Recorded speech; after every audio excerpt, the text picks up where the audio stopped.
Hello and welcome friends, स्वागत है आपका हमारे यूट्यूब चैनल में। और आज की इस वीडियो में हम बात करने वाले हैं जो डेली का लिस्ट निकल रहा है उसको कैसे समझा जाए। और साथ ही साथ हम ये भी जानने की कोशिश करेंगे कि ये जो लिस्ट है बनती है तो इससे किस तरह से केसेस की सुनवाई होती है। ठीक है, तो जैसे कि अगर हम बात करें आज का जो 10 जून का है, अगर आप इसको खोलते हैं, ओपन करते हैं तो आपके सामने एक लिस्ट आती है और इस लिस्ट में लिखा रहता है कि कौन से ऑनरेबल जजेस कौन से केसेस की सुनवाई आज करने वाले हैं। ठीक है, और जैसे ही ये लिस्ट आती है, ये आगे कंटिन्यू करता हूँ। इसमें सबसे पहले अगर आप देखें तो ऑनरेबल DB1 यानी ऑनरेबल जजेस जो डबल बेंच में बैठे हुए हैं वो क्रिमिनल रिट जुरिस्डिक्शन ये सारा केसेस सुनेंगे। इसके साथ साथ ये जो कॉन्सोलिडेटेड लिस्ट होते हैं इनका जो बना हुआ उससे भी सुनवाई होगी। और इसमें एक चीज़ और है, जो सप्लीमेंट्री कॉन्सोलिडेटेड लिस्ट जो बना था 24/5/2021 का, जी हाँ 24/5/2021 को एक लिस्ट बना है जो सप्लीमेंट्री कॉन्सोलिडेटेड लिस्ट कहलाता है। इस लिस्ट में क्या है ना, अगर इस लिस्ट को अगर आप देखें तो यहाँ पे लिखा है कि ये सीरियल नंबर 235, 255, 258 से 68 तक, फिर 70 से 78 तक और 429 तक ये सारे केसेस की सुनवाई होगी। सप्लीमेंट्री कॉन्सोलिडेटेड लिस्ट आखिर 24 मई का क्या था। ठीक है, अगर हम 24 मई की बात करें तो ये जो लिस्ट बना था DB1 का, इसमें वो सारे केसेस थे जिसमें एक्साइज एक्ट में गाड़ियाँ जो जब्त कर लेती हैं, पुलिस जो है कॉन्फिस्केट कर देती है, गाड़ियाँ जब्त हो जाती है एक्साइज एक्ट में, यानी कि लिकर के केसेस में।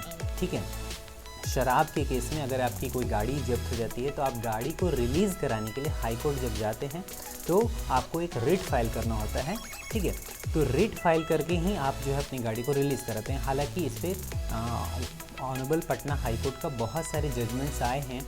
आज हम उस जजमेंट की भी बात करेंगे कि उस जजमेंट में क्या कुछ खास लिखा है, कब आपकी गाड़ियाँ जो है जब्त पुलिस नहीं कर सकती है।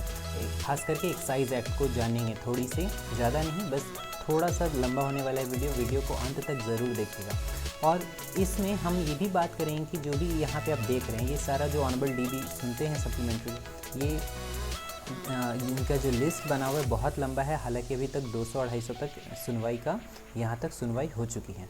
ठीक है, और चूँकि नया लिस्ट जो बनने वाला है वो अभी यहाँ जो देखते हैं ये 17 आपको मई का ही दिखता है, उसके बाद का लिस्ट नहीं दिखाई देता है। ये जो लिस्ट है, ये लिस्ट जो है अब वेकेशन के बाद है जो ये लिस्ट आने वाली है।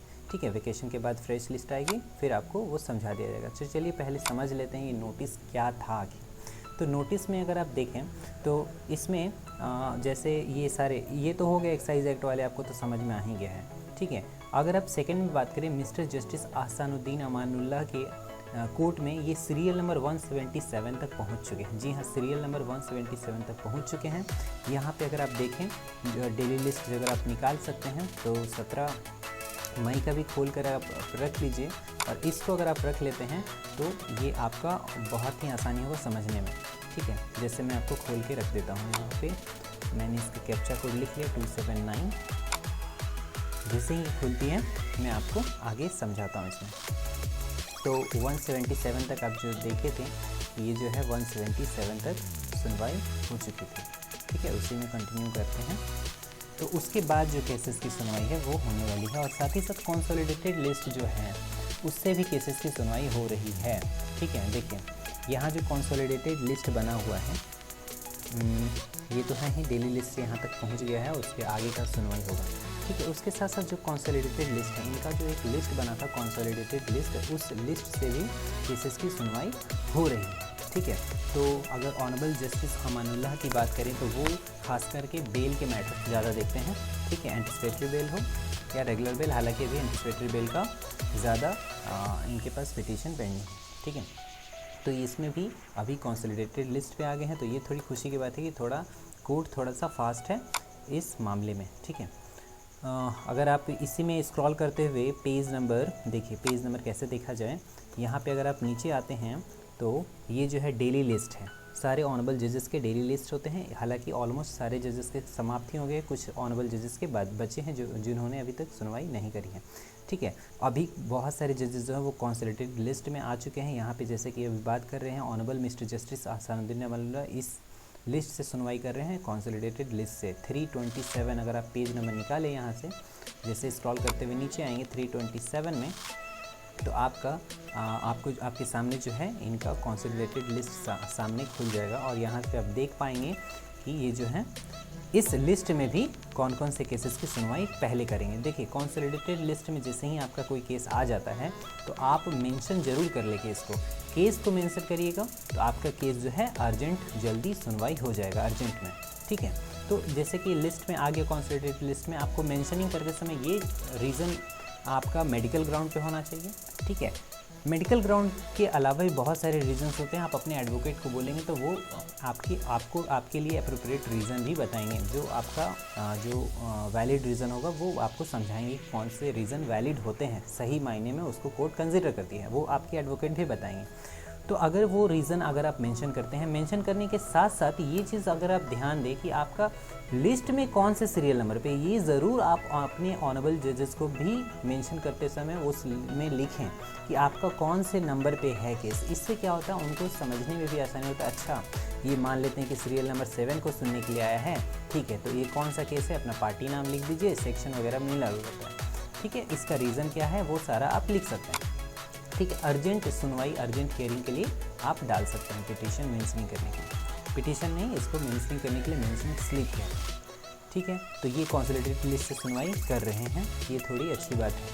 चलिए उसी अगर नोटिस में हम आगे बढ़ें तो यहाँ पे देख रहे हैं honourable mister justice Ashutosh Kumar ji हैं, ये सीरियल नंबर, ये जो है इनका डेली लिस्ट का अभी तक चल रहा है, ये 218, 224, 227, 229 ये सारे 240 तक ये आज सुनवाई करेंगे, ठीक है। इस तरह से केसेस की सुनवाई होगी। उसके साथ साथ देखिए ये जो पेंडिंग रह जाता है ना, देखिए 218 के बाद 24 आ गए, तो थोड़ा गैपिंग इसलिए हो जाता है कि हो सकता है किसी ने अपना केस विथड्रॉ कर लिया हो, ठीक है, या उनका केस जो होगा वो किसी और बेंच में फाइल किए होंगे तो वो वहाँ चला गया होगा, ठीक है। इस तरह से जो है थोड़ा सा लिस्ट आगे पीछे हो जाता है, या फिर होता है क्या कि कई बार मेंशन करते हैं लोग तो उसके केसेस की सुनवाई पहले हो गई होगी, ठीक है। तो ये सारा आप देख सकते हैं। इसके साथ साथ अगर आप नीचे आएँ तो यहाँ पे अगर आप देखें 20 केसेस ऑफ कंसोलिडेटेड लिस्ट का इनका जो है वो सुनवाई होगी, जो कि 17 मई को जो बना था वहाँ से ऊपर से लेकर 20 केसेस की सुनवाई इनको करनी है, ठीक है। तो ये सारा आप देख पा रहे हैं, इसको समझने में आपको कोई दिक्कत तो होने नहीं वाली है। चलिए एक चीज़ और मैं आपको बता दूं कि जो DB1 में जो सप्लीमेंट्री कंसोलिडेटेड लिस्ट जो बना था DB1 में, ये एक्साइज एक्ट वाले केसेस व्हीकल के लिए अलग क्यों हो गए, क्योंकि पटना हाई कोर्ट का मैं आपको जजमेंट भी दिखाता चलूँगा, जस्ट अ मिनट, मैं आपको जजमेंट दिखाता हूँ, ठीक है। पटना हाई कोर्ट का ये जो जजमेंट है, ठीक है, इसमें भी है CWJC नंबर आपको 5412 ऑफ 2021 में भी जजमेंट में आपको 22 पन्ने का जजमेंट, 24 पन्ने का जजमेंट में ये आपको पूरी अच्छी तरीके से डिटेल अगर आप पढ़ेंगे तो ये पता चलता है इसमें कि कोई भी व्हीकल, ठीक है, कोई भी व्हीकल, ध्यान से सुनेंगे, कोई भी व्हीकल ड्रिंक एंड ड्राइव में पकड़ी गई है और आपके व्हीकल से कॉमर्शियल क्वांटिटी से कम मात्रा में या फिर नहीं के बराबर लिकर प्राप्त होती है, शराब प्राप्त होती है, तो पुलिस ये नहीं कर सकती कि आपकी गाड़ी को क्या बोलते हैं उसको, कॉन्फिस्केट बोलते हैं, यानी कि उसका कुर्की जब्ती कर ले, ठीक है, कुर्की जब्ती नहीं कर सकती है पुलिस, ठीक है। इस पर बहुत सारे जजमेंट्स हाई कोर्ट ने दिया है, जैसे कि यहाँ पे बात करें CWJC नंबर 20/5/9/8/2019 जो कि MD Shaukat Ali versus state of Bihar, इसमें भी मिला है। इसके साथ साथ ये भी ऑर्डर पास हुए हैं, तो बहुत सारे ऑर्डर से ये आपको ऑर्डर कम से कम लिख के रखनी चाहिए, आपको ये समय मिले तो ये ज़रूर पढ़ लें। इस ऑर्डर में साफ साफ बात लिखी है कि ड्रिंक एंड ड्राइव के केस में या फिर आपकी गाड़ी में कॉमर्शियल क्वांटिटी से भी कम अमाउंट में लिकर प्राप्त होती है तो वो पुलिस को ये राइट नहीं होता है कि आपकी गाड़ी को भी वो जब्त कर ले, ठीक है। तो ये जो है इलीगल ऑफेंस कहलाता है और इसमें हाई कोर्ट का बहुत सख्त कड़े रवैया ये भी रहा है।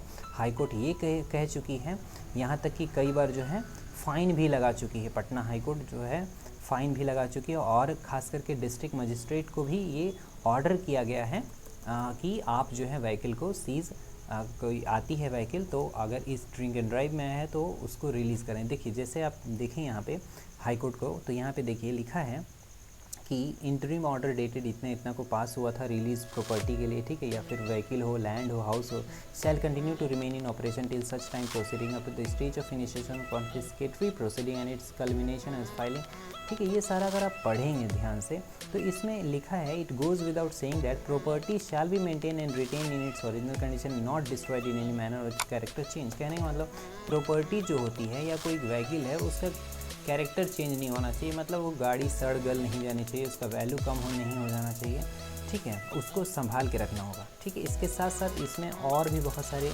ऑर्डर में खास करके लिखी हुई है कि इसमें जो है जो भी जो डिस्ट्रिक्ट मजिस्ट्रेट जो होते हैं वो बिना इस ऑर्डर को मेंशन किए हुए कोई ऑर्डर पास कर देते हैं पिटिशनर के अगेंस्ट, तो उनके खिलाफ भी कॉन्टेम्प्ट पिटिशन जो है वो हाई कोर्ट कर सकती है, ठीक है। और इसमें अगर आप बहुत लंबी लिस्ट है, इसको आप टाइम मिले तो ज़रूर पढ़ें, नहीं तो अगर आप बोलेंगे तो इस पर मैं स्पेशल वीडियो बना के समझाऊंगा, ठीक है। तो इसमें अगर आप देखें तो हाई कोर्ट जो है बहुत सख्त रवैये में ये कही है कि जो भी इनिशिएट प्रोसीडिंग होता है वो 30 दिन में ख़त्म हो जानी चाहिए, ठीक है। जो भी व्हीकल रिलीज़ होती है या व्हीकल जब्त होती है, गाड़ियों को कुछ भी जब्ती है, तो इस तरह के केसेस जो होते हैं वो 30 दिन में ख़त्म हो जानी चाहिए, नहीं तो जो भी आपके जो भी कॉन्फिस्केट होते हैं जो भी मटेरियल वो सारा उसका वैल्यू जो है वो कम होता चला जाता है। कम होने का मतलब वो सड़ गल जाती है, उसका नेशनल प्रॉपर्टी का बहुत ज़्यादा लॉस होता है। इस पर बहुत ही सख्त रवैया है, ठीक है। और ख़ास करके आपको इन सारे जजमेंट्स को अगर आप पढ़ेंगे ध्यान से तो इस सारे जजमेंट्स में आपको जो है मिल जाएगा बहुत अच्छे से डिटेल। और यहाँ पे भी अगर आप देखें तो इसमें पूरा उसका कोर्ट डाला हुआ है कि हाई कोर्ट का ने क्या कहा है। देखिए अगर आप इसकी बात करें ना तो हाई कोर्ट ने ये कहा है कि जो बिहार प्रोहिबिशन एक्ट, जो एक्साइज एक्ट जो बनाया गया था ना, इसमें बहुत सी डिमेरिट है, ठीक। और इसका ये परिणाम हो रहा है कि बहुत ज़्यादा लिटिगेशन आ रहे हैं, केसेस आ रहे हैं हाई कोर्ट में। लिखता है कि the docket of the court be it the trial court or the high court is now choked solely on account of such legislation. मतलब इस तरह के कानून बनने से हाई कोर्ट और ट्रायल कोर्ट में बहुत सारे केसेस जो है चौक हो गए हैं। चौक होने का मतलब जाम हो गए हैं, कहने का मतलब बहुत सारे केसेस जो है फाइल हो रहे हैं, ठीक है। देख रहे हैं in the high court itself on an average 400 bail applications are being filed every day.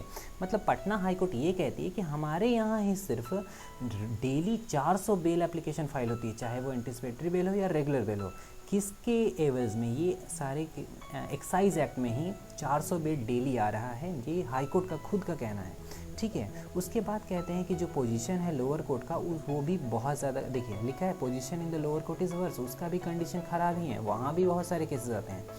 Before the trial court that is the session court, trial court से पहले जो सेशन कोर्ट होता है वहाँ पे अगर आप देखें तो 1,75,000 1,75,000 चालान जो है वो कट चुकी है इस एक्साइज एक्ट में सिर्फ, ठीक है। Before this court on average more than 5,000 writ petition are being filed annually for release of vehicle. आप देख सकते हैं यहाँ पे कि जब से ये कानून बने हैं 5,000 से भी ज़्यादा केसेस जो होते हैं वो फाइल होते हैं एक्साइज एक्ट में गाड़ियों को रिलीज़ करने के लिए, प्रॉपर्टी को रिलीज़ करने के लिए, ठीक है। इसलिए है उसके बाद अगर आप देखिए 2017 से जो भी है बहुत सारे रिट पिटिशन जो है इस तरह के फालतू जो रिट पिटिशन है वो कोर्ट में चौक कर गई है, ठीक है। उसके अगर आप बात देखें कि ये सारा जो भी लिखा है only to protect the property from being destroyed, ये हाई कोर्ट ने इसलिए कहा है। यहाँ पे अगर आप पढ़ें लिखा है it has been continued practice of this court since 2017 that in the writ petition the vehicle unless the situation so warrants are normally being released subject to the fulfillment of certain condition। मतलब बिहार सरकार को high court कहती है कि आप कुछ ऐसे नियम लाइए, कुछ ऐसे संशोधन लाइए जिससे कि बिना हाई कोर्ट आए, बिना ट्रायल कोर्ट आए इन गाड़ियों को छोड़ा जा सके कुछ कंडीशंस पे, कुछ शर्तों पे, ठीक है। ऐसा इसलिए done only to protect the property from being destroyed, क्योंकि जो प्रॉपर्टी सीज की जाती है, केसेस की सुनवाई बहुत धीरे हो रही है, इस तरह से जो प्रॉपर्टी सीज होती है, जो व्हीकल सीज होती है वो डिस्ट्रॉयड हो जा रहा है, वो सड़ गल जा रही है, ठीक है। For there is no mechanism under the statute or with the administration for protecting the property seized in relation to crime registered under the said statute. कहने का मतलब जो एक्साइज एक्ट 2016 बनाया गया उसमें ये प्रावधान नहीं बनाया गया कि आखिर जो आप कुर्की जब्ती करते हैं उन गाड़ियों को आप कहाँ रखेंगे, किस कंडीशन में रखेंगे, ठीक है। लिखा है कि property is left to the vagaries of weather. जो भी प्रॉपर्टी सीज करती है पुलिस वो क्या करती है, वो लोग खुलेआम खुले मौसम में रख देती है। वैगरीज ऑफ वेदर मतलब वो मौसम की मार झेलती है। आपकी गाड़ी मान लिया जब्ती की गई और आपका कोई कसूर नहीं था, आपकी गाड़ी जब्त कर ली गई जिसके वजह से नेशनल लॉस होता है, गाड़ियाँ सड़ गल जाती है, प्रॉपर्टी का नुकसान होता है, ठीक है। इसके साथ साथ लिखा है कि relation the proceeding for confiscation as envisage under section 58 में जो भी कहा गया है उसमें लिखा गया है, देखिए 58 जो आप निकालेंगे एक्साइज एक्ट का 58 सेक्शन, उसमें जब गाड़ियों को जब्त किया जाता है उसमें क्या लिखा गया है वो आप पढ़ लीजिए। उसमें लिखता है कि which under the act is the district magistrate collector. यहाँ पे लिखा है this we say for the reason that proceeding for confiscation as envisaged under section 58 were never initiated by the authority. जो सेक्शन 58 में जो बनाया गया था वो कभी उसको कानून में लाया ही नहीं गया, ठीक है ना, मतलब उसको पालन किया ही नहीं गया, ठीक है। It is only as a result of inaction in the part of such authority, मतलब जो डिस्ट्रिक्ट मजिस्ट्रेट और कलेक्टर को जो पावर दिया गया था उन्होंने उसका किया नहीं, इसके वजह से, इस अथॉरिटी की वजह से, ठीक है, जो ऑनर होते हैं, व्हीकल का ऑनर हो या प्रॉपर्टी का ऑनर हो, उनको क्या करना पड़ता है, कोर्ट आना पड़ रहा है रिलीज़ कराने के लिए। कहने का मतलब हाई कोर्ट खुद कहती है कि ये डिस्ट्रिक्ट मजिस्ट्रेट और कलेक्टर का काम था, अब कोर्ट कर रही है ये काम। व्हेन द मैटर इन, अगर आप देखें इस तरह से मैटर पास किया गया जो MD Shaukat Ali versus state of Bihar में भी, और या फिर Umesh Shah versus state of Bihar, यहाँ पे 21 नंबर लिखा है, ठीक है। ये जो हुई है यहाँ भी रिलीज़ ऑफ व्हीकल, और इसके अलावा भी बहुत सारे पहले भी ऑर्डर हाई कोर्ट ने पास करा है कि अगर कोई ड्रिंक एंड ड्राइव के केसेस हैं और बहुत कम अमाउंट में लिकर पाया जाता है गाड़ी में जो कि कमर्शियल क्वांटिटी से कम है, तो उस स्थिति में गाड़ी को जब्त नहीं किया जाएगा, ठीक है। अगर पुलिस ऑफिसर ऐसा करती है तो वो इलीगल एक्शन करती है, गैर कानूनी है, ठीक है। और इसके साथ साथ बहुत सारे जजमेंट है यहाँ पे लिखा हुआ है, आप इसको समय निकाल के ज़रूर पढ़ें, ठीक है। तो ये सारा है आपको एक आम नागरिक होने के नाते जानना चाहिए, ठीक है, कि जो भी बनाए गए हैं कानून वो पब्लिक के लिए बनाए गए हैं, ना कि गवर्नमेंट के लिए है। आप लोगों के लिए कानून बना है, आप इसको ज़रूर जानें कि आपका क्या राइट है, क्या अधिकार है, ठीक है। आपको किसी से घबराने की ज़रूरत नहीं है, आप अपने अधिकारों को जानिए। अधिकारों के जानने के साथ साथ आपको ये सारे प्रोसीडिंग भी समझने चाहिए कि आखिर ये एक्ट जो बनती है वो बनती क्यों है, कौन सा काम लीगल है, कौन सा इलीगल है, ये आपको मालूम होनी चाहिए, ठीक है। ये बहुत लंबा ये है जजमेंट है, बहुत इसमें बहुत डिटेल में लिखा गया है। अगर इसी जजमेंट को अगर आप पढ़ें ना आगे, तो एक बार तो ऐसा भी हुआ था कि देखिए लिखा है ना, बिफोर फाइलिंग काउंटर, यहाँ पे लिखा है कि सुपरिटेंडेंट ऑफ पुलिस दरभंगा को भी कहा गया था कि उनका कोई केस होगा, ठीक है, तो उनको भी कहा गया था कि जो व्हीकल सीज किया गया है पिटिशनर का, वो उसमें आपके एक काउंटर एफिडेविट फाइल कीजिए और बताइए कि उनका गाड़ी को क्यों सीज किया गया।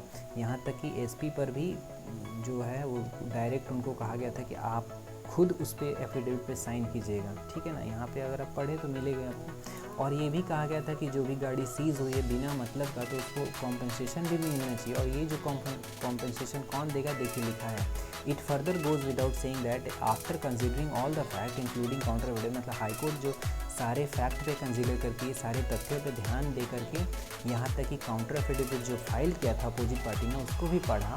The court come to the conclusion that, court यह निष्कर्ष पे आया था कि the petitioner is entitle for claim of amount for compensation, means petitioner को कॉम्पनसेशन अमाउंट मिलना जायज़ है, which has been referred here in above. The said compensation amount must be recovered from the pocket of the police officer who was responsible for such illegal seizure।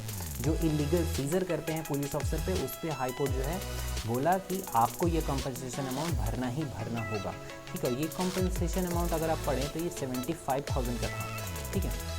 तो इसी तरह का judgement अगर आप देखें तो आपको ये मालूम चलेगा कि आपका राइट क्या है, आपके अधिकार क्या है, ठीक है। चलिए, ये तो रही बात इसमें बारे में। और अगर आपको एक्साइज एक्ट के बारे में डिटेल चाहिए तो आप कमेंट बॉक्स में ज़रूर कमेंट कीजिए, मुझे खुशी होगी कि आप अपने अधिकारों को अच्छे से बेहतर से तरीके से समझें, ठीक है। तो मुझे नहीं लगता है कि डेली लिस्ट में आपको कोई दिक्कत होगा, और अगर आपको एक्साइज एक्ट में कोई और भी जानकारी चाहिए तो आप कमेंट बॉक्स में कमेंट करके पूछ सकते हैं, ठीक है। इसमें अगर आप देखें तो ये तो समझा ही दिया हूँ मैं। उम्मीद करता हूँ ये आपको आज की वीडियो पसंद आई होगी। अगर आपको किसी भी पॉइंट में दिक्कत है समझने में, ठीक है, आपको कोई सेक्शन समझ में नहीं आ रहा है, ठीक है, तो आप कमेंट बॉक्स में पूछ सकते हैं।